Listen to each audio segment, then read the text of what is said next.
تاریخی عمارات ملک و قوم کی ثقافت کی علامت اور قومی تاریخی ورثہ ہوتی ہیں۔ ان کو محفوظ کرنے کا مقصد آئندہ نسلوں کو اس ورثے کی پہچان کروانا ہے۔ ان عمارتوں سے ماضی کے نقوش کو ٹٹولا جا سکتا ہے اور فن مہارت کے ان دلکش شاہکاروں میں گزشتہ شان و شوکت کا بھی بخوبی اندازہ لگایا جا سکتا ہے۔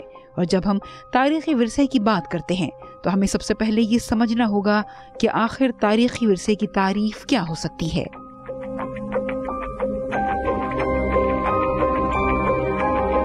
وہ بلڈنگز جس کو کلچرل اس میں کوئی چیز ہوئی ہو، کوئی ہسٹوریکل ہو جس میں کوئی ہسٹری کا کوئی ایسا واقعہ ہوا ہو، یا کوئی آرکیٹیکچرل کہ ایسی بلڈنگ ہے جس کو ہم دیکھیں خوبصورت لگے، اور بہت پرانی بلڈنگ ہو، مطلب آرکیٹیکچرل ایسی ہوتی۔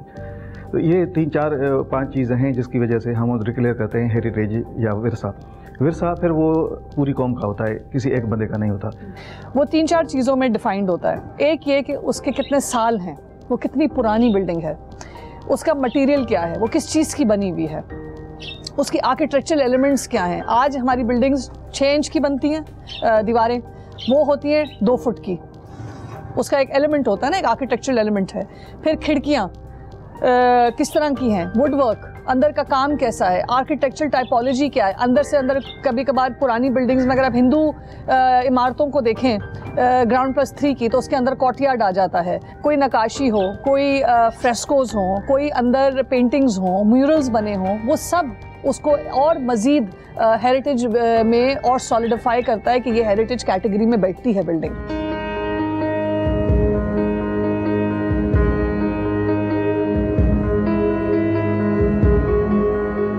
پاکستان کے سب سے بڑے شہر کراچی کی طرف دیکھیے۔ یقیناً ان قدیم تصاویر میں آپ کو آبادی کا سیلاب امڑتا نظر نہیں آ رہا ہوگا۔ قدیم کراچی میں بنی ان عمارات کی ہر ایک اینٹ میں محبت و چاہت کی ایک کہانی پوشیدہ ہے۔ یہ جو خطہ ہے جس کو آج کل ہم کراچی کا نام دیتے ہیں، یہ جغرافی کے لیے، تاریخ کے لیے نیا نہیں ہے۔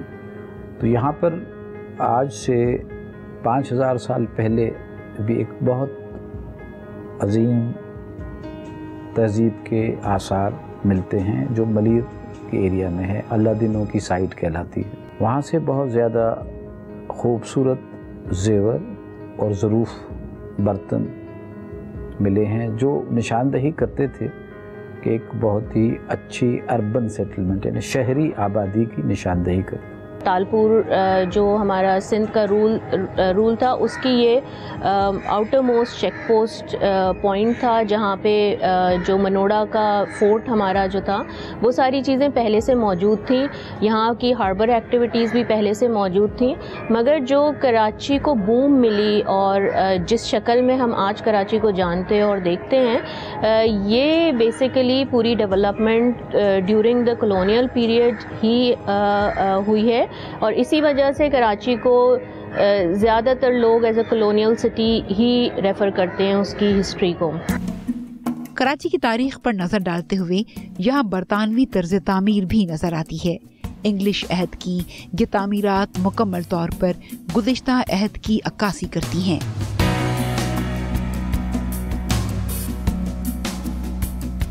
کہتے ہیں کہ برطانوی نوآبادیاتی حکمران 1947 میں یہاں سے رخصت ہوئے۔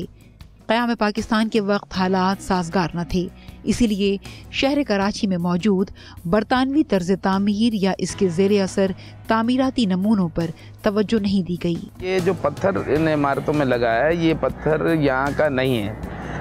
پرانی عمارتوں میں یہ پتھر جودھ پور سے لایا جاتا تھا، سرخ جودھ پوری پتھر، جس سے ایمپریس مارکیٹ بنی ہوئی ہے، جس سے ہمارا پریس کلب بنا ہوا ہے، اور بہت ساری عمارتیں یہاں پر بنی ہوئی ہیں۔ اور اس وقت یہ عمارتیں کوئی عام آدمی یا مڈل کلاس کا آدمی اتنا امیر نہیں ہوتا تھا کہ اتنے بڑے بنگلے بنا لے جو 1000 گز پہ 1600 گز پہ بنگلے ہوں، تو وہ اس طرح کے بنگلے بنا لے۔ تو پتھر بھی باہر سے آئے، پھر اس کے کاریگر بھی الگ ہوتے تھے۔ اس کا کاریگر، ہر کاریگر اس پتھر کو لگا نہیں سکتا تھا، نہ اس کو نقشے کے مطابق سیٹ کر سکتا تھا۔ تو اس وقت لوگوں کے پاس اتنا زیادہ پیسہ نہیں ہوتا تھا اور نہ اتنا زیادہ وقت ہوتا تھا کہ آپ پتھر منگوائیں۔ 1839 سے لے کر 1841 تک کے جو 2 سال ہیں، اس 2 سالوں میں تو یہاں انہوں نے خاصی آمدرفت رکھی اور یہیں پر بیٹھ گئے. یہاں سے یہ کینٹونمنٹ کا ایریا تھا اور اس کے برابر میں ایک سول لائنز شہری آبادی نیپیر کوارٹرز کی صورت میں, رنچھوڑ کوارٹرز کی صورت میں یہ جنم لینا شروع ہو گیا تھا. پاکستان کے 6 مقامات کو عالمی ورثے کی فہرست میں شامل کیا گیا ہے جو تاریخی اور سیاحتی لحاظ سے اہمیت کے حامل ہیں.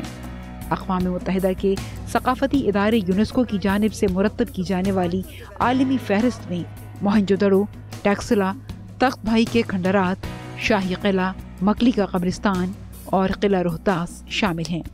واضح رہے کہ یونیسکو نے 16 نومبر 1972 کو پہلی بار قدیم تہذیبوں, ثقافت اور آثار قدیمہ کو محفوظ بنانے کی منظوری دی تھی. عموماً یہ خیال کیا جاتا ہے کہ قومی ورثہ قرار دیے جانے پر عمارت کے مالک کو خاطر خواہ کوئی فائدہ نہیں پہنچتا, بلکہ اسے اپنی عمارت حکومتی تحویل میں جانے کے خطرات اور اندیشے لاحق رہتے ہیں. جس بلڈنگ کو ہم ڈکلیئر کرتے ہیں ایز اے ہیریٹیج تو وہ گورنمنٹ کی نہیں ہو جاتی, وہ اسی بندے کی ہوگی جس کے نام پہ وہ بلڈنگ ہے, وہ اسی کا ہی مالک ہے. لیکن ہمارا ان کے ساتھ کنسرن یہ ہوتا ہے کہ جب وہ اس کو ریپیئر کرنا چاہیں یا کوئی اور اس پہ ملٹی اسٹوری بلڈنگ بنانی چاہے تو ہم اس کا فسار جو ہے وہ ہم کہتے ہیں کہ بھائی یہ آپ برقرار رکھیں. اس کو ہم اپنا کنسلٹنٹ بھی دیتے ہیں کہ آپ کو یہ بتائے گا کہ آپ اسی طریقے سے ڈیزائن بنائیں, بھلے آپ 10 منزلہ بنائیں 12 منزل, لیکن اس کا فسار جو ہے وہ ٹھیک رکھیں. کراچی کے قدیم علاقوں میں بسنے والے کچھ باشعور افراد نہ صرف اپنی عمارتوں کی تاریخی اہمیت سے واقف ہیں بلکہ وہ ان عمارات کی مرمت کے حوالے سے بھی حکومت کی طرف دیکھتے ہیں. ہمیں اس کا یہ اندازہ ہے کہ یہ انگریزوں کے زمانے کی بلڈنگ ہے. یہ پاکستان بنا تھا تو یہ قومی ورثہ کہلا دیا گیا تھا, لیکن اس کی جو ہے نا کوئی حفاظت کرنے کے لیے کوئی تیار نہیں ہے. یہ پاکستان چوک ہے, آؤٹرام روڈ, نارائن اسٹریٹ, اور یہ پکا روڈ ہوتا تھا, یہاں پر روڈ دھلا کرتا تھا یہ اسی زمانے میں. یہ بلڈنگ 114 سال پرانی ہے, آثار قدیمہ میں ہے, لیکن آثار قدیمہ والوں کو کوئی ہوش نہیں ہے کہ یہاں کیا ہو رہا ہے کیا نہیں ہو رہا. جس کی مرضی چاہے کوئی توڑ دے, کوئی آگے بڑھا دے, کچھ کر دے, کوئی بولنے والا نہیں ہے. کب جب بلڈنگ کچھ گر جائے گا, کچھ ہو جائے گا, وہ مالک مکان آ جائے گا, بولا بھائی بلڈنگ خالی ہو گئی ہے اور ہمارے کو جو ہے نا یہاں پر اب نئی بلڈنگ بنانے کی پرمیشن دی جائے. لینڈ لارڈ یوں نہیں بناتے, لینڈ لارڈ کو کرایہ ملتا کیا ہے, 200-300 کے اندر لینڈ لارڈ تھوڑی بنا کے دے گا. ان کو کرایہ بھی مناسب ہے اور اتنا مناسب ہے کہ آپ خود سوچ سکتے ہیں 200-300 کرائے میں لینڈ لارڈ بنا کے دے گا ان کو. نہ یہ خود صحیح کرتے ہیں پر لینڈ لارڈ پہ چھوڑ دیتے ہیں. اور پھر دوسری یہ کوئی کسی چیز کو منع کرو جائز ناجائز کو تو اس کے اوپر کہتے ہیں یار ہم تو کرایہ دار ہیں. اور پھر گورنمنٹ کا بھی کام ہے, جب گورنمنٹ کے اینٹک میں آئی ہوئی ہے تو گورنمنٹ کو چاہیے اس کو دیکھیں کہ کہاں سے ٹوٹ رہی ہے, کہاں سے کیا ریپیئرنگ کرنی ہے, کیا کرنی ہے.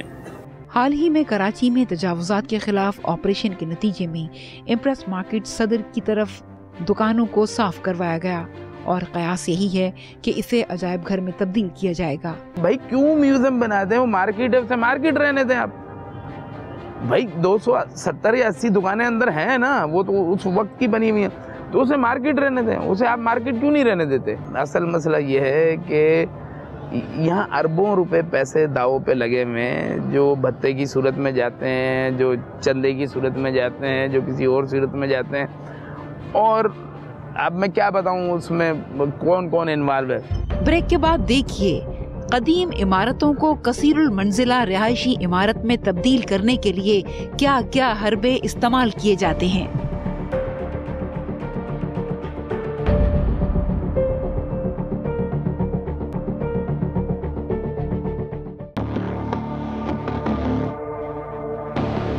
ناظرین, شہر کراچی کی طرف نگاہ ڈالیے کہ اس کانکریٹ کے جنگل میں ہمیں ریئل اسٹیٹ ڈیولپرز سے خطرات لاحق ہیں جو موقع دیکھتے ہی ثقافتی ورثے کو پہلے تو مسمار کر کے بے وقت کرنے کی کوشش کرتے ہیں, پھر مالی فائدے کی خاطر بڑھتی ہوئی آبادی کا بہانہ تراش کر اس جگہ کثیر المنزلہ رہائشی عمارت تعمیر کرتے ہیں. پہلے لوگوں کو باہر نکالا جاتا ہے, اگر گوداؤن ہے تو اس میں اچانک آگ لگ جاتی ہے, اور اگر دکانیں ہیں تو ان کو نوٹس پیریڈ پہ ٹیننٹ جو ہے عموماً پیسے دے کے فارغ کر دیتا ہے. ایک دفعہ بلڈنگ جب خالی ہو جاتی ہے تو کچھ مزدور آہستہ آہستہ رات کو آ کے بلڈنگ کو اندر سے توڑنا شروع کر دیتے ہیں. پہلے چھت کو توڑیں گے, پھر فلور کو توڑیں گے. جب فلور ٹوٹ جائے گا, جب ملبہ نیچے گرے گا, ظاہر سی بات ہے صرف کالمز رہ جائیں گے. پھر کالمز کو آہستہ آہستہ تباہ کرنا شروع کر دیتے ہیں. پھر سیڑھیوں کو توڑیں گے, تو اس کا مطلب یہ کہ ایکسس ختم ہو جائے گا, آپ اوپر نہیں چڑھ سکتے, نیچے نہیں آ سکتے. جب یہ ہونے لگتا ہے تو ظاہر سی بات ہے، اب آپ کو کمپیئر کر لیں تو سندھ ایکٹ 1994 جو آپ کا لا ہے ہیریٹیج کا، وہ آپ کو کہتا ہے کہ فرنٹ فساڈ کو بچاؤ. فرنٹ فساڈ کیسے بچے گا جب اندر سے سب کچھ خالی ہو گیا؟ آئی تھنک 3000 کے قریب کوئی بلڈنگز ہیں جو کہ شہر کی انلسٹڈ ہے. اس لا کے تحت ایک ہم نے انلسٹمنٹ تو کر دی، مگر پروٹیکٹڈ ہیریٹیج ڈکلیئر ہونے کے بعد آگے کیا ہوگا یہ کسی نے نہ اس پہ کام کیا ہے. ہم جو 20 سال پہلے 1994 کی انلسٹمنٹ ہم نے کروائی تھیں، اسی سٹیج پہ کھڑے میں ہم دوبارہ پھر انلسٹمنٹ ہی کر رہے ہیں اور اس سے آگے ہم نہیں بڑھ رہے. آپ کو یاد ہوگا کہ بندر روڈ پہ کچھ سال پہلے محرم کے دھماکہ ہو گیا تھا اور پھر کچھ عمارتوں کو آگ لگا دی گئی تھی. اچھا، اس میں کچھ ایسے مکان بھی تھے جو پرانے تھے، بڑے اچھے تھے، اور ان کی ریکمنڈیشن کمیٹی نے دے دی تھی کہ ان کو انلسٹ کر دیا جائے. تو ہم نے ان مکان مالکوں سے کہا کہ جناب آپ یہیں ٹھہریے، ہم اپنے پیسے سے انہی مکانوں کو اسی صورت میں بحال کر دیتے ہیں. تو ان لوگوں نے کیا کیا کہ پیچھے سے مکان کو توڑنا شروع کر دیا، آگے کی دیوار تک لا کے کھڑا کر دیا، آئرن کے گریڈیئر لگا کے ایک سپورٹ سسٹم قائم کر دیا. ان ظالموں نے کیا کیا کہ اس کو راتوں رات جا کے آری سے کاٹا، گرائنڈر سے کاٹا اور دیواروں کو ہتھوڑوں سے توڑا. دنیا بھر کے ماہرین آثار قدیمہ کے لیے پاکستان کا قدیم ثقافتی ورثہ غیر معمولی نوعیت کا ہے. موہنجو دڑو اور قدیم شہر ہڑپا انڈس تہذیب کی پہچان ہیں، اور منفرد بات یہ کہ آرکیالوجسٹ کے مطابق جنوبی ایشیا کے پہلے شہری آثار ان دونوں جگہوں سے دریافت ہوئے. ایک عام آدمی کی سوچ یہ ہے کہ موجودہ دور میں جہاں رہائش کے لیے گھر اور تن ڈھانپنے کو کپڑا میسر نہیں، وہاں ان تاریخی عمارات کی تزئین و آرائش یا ان کو محفوظ کرنے کے لیے ان اخراجات کی کیا ضرورت ہے؟ ہم اس کو اپنے ورثے کی طرح نہیں دیکھ رہے، ہم اس کو ایک ایسے ٹائم پیریڈ اور ہسٹری کے ٹائم پیریڈ کی یادگار سمجھ کے دیکھ رہے ہیں جو کہ جسے کہ ہم نہیں یاد رکھنا چاہتے. کراچی کے اندر آتے ہیں، ہم اس کو کیا دکھائیں گے؟ ہم اس کو اپنی بلڈنگ سے ہی بتائیں گے یہ کراچی کا کیا ہسٹری تھا، کیا پاس تھا. تو اس کے لیے بہت ضروری ہے کہ جو ہماری نئی جنریشن ہے اس کے کورس سلیبس کے اندر اور اس طرح کے ایجوکیشنل وزٹس کرائے جائیں اسٹوڈنٹس کو. مختلف کراچی کی سائٹس جو اتنی بیوٹیفل ہیں، محٹہ پیلیس ہے ہمارا، جس طرح مختلف علاقے ہیں وہاں وزٹ کرایا جائے تاکہ اسٹوڈنٹس کو اویئرنیس ہو. شہر کی بلڈنگز اس کی ہسٹری بتاتی ہیں اب شہر میں کتنی ڈیولپمنٹ ہوئی. اس کو میجر کرنے کے لیے آپ کو سب سے پہلے اس کے ہیریٹیج کو جاننا ضروری ہے. قومی ورثہ قرار دی گئی 120 عمارتوں میں سے 40 عمارتوں کی جگہ نئی تعمیرات ہو گئی ہیں. جس عمارت کی عمر 70 سال سے زیادہ ہو گئی ہے تو وہ ہیریٹیج میں آتی ہے. وہ جو ہے ہیریٹیج میں آتی ہے تو آثار قدیمہ ہو جاتی ہے، تاریخی ورثہ ہو جاتی ہے. اس میں آپ کوئی چھیڑ چھاڑ نہیں کر سکتے. چھیڑ چھاڑ سے مراد ہے اس کی ظاہری جو حیت ہے یا وہ ہے اس کو آپ تبدیل نہیں کر سکتے. اگر آپ لکی اسٹار آپ کو جانے کا موقع ملے تو وہاں پر ڈروٹ مینشن ہے. ڈروٹ مینشن لکی اسٹار کے کارنر پہ آپ دیکھیں کہ وہاں پر بھی کیس چل رہا ہے. اندر سے تو انہوں نے توڑ پھوڑ کر دی، لیکن وہ جب باہر سے کرنا چاہتے تھے تو یہاں پر ہمارے 2-3 اینٹیکوٹس ڈپارٹمنٹ ہے، کلچر ڈپارٹمنٹ ہے، جن کی ساری ذمہ داری یہی ہے. کراچی کے علاقے پاکستان چوک سے کون واقف نہیں، لیکن بہت کم لوگ جانتے ہیں کہ پاکستان چوک میں واقع ایک کمیونٹی سینٹر میں ثقافتی ورثے کی اہمیت اور افادیت کو ایک عام آدمی کے لیے کس طرح اجاگر کیا جا رہا ہے اور کس طرح فائدہ مند بنایا جا رہا ہے. یہ شروع تو ہوا تھا آرٹ اینڈ کلچر کو پروموٹ کرنے کے لیے انر سٹی میں، جب ہم نے ایک چوک کو ریہیبلیٹیٹ کر دیا تھا. شہر میں کمیونٹی سینٹرز یا کلچرل سینٹرز کسی اداروں کے اندر ہوں یا کسی پارکس میں یا کسی باہر سکوائرز میں ہوں. تو تب 1.5 سال بعد جب ہم نے باہر کی پروگرامنگ کری تو اس کے بعد ہم نے ایک کمیونٹی کو، ایک سینٹر کو ڈیولپ کیا جو کہ چوک سے کوئی 2 منٹ واک پر ہے. سامنے یہ بالکل سلطانی محل بلڈنگ، وہ بھی ایک ہیریٹیج بلڈنگ ہے. اس کے اندر ہم نے ایک چھوٹا سا ادارہ بنایا.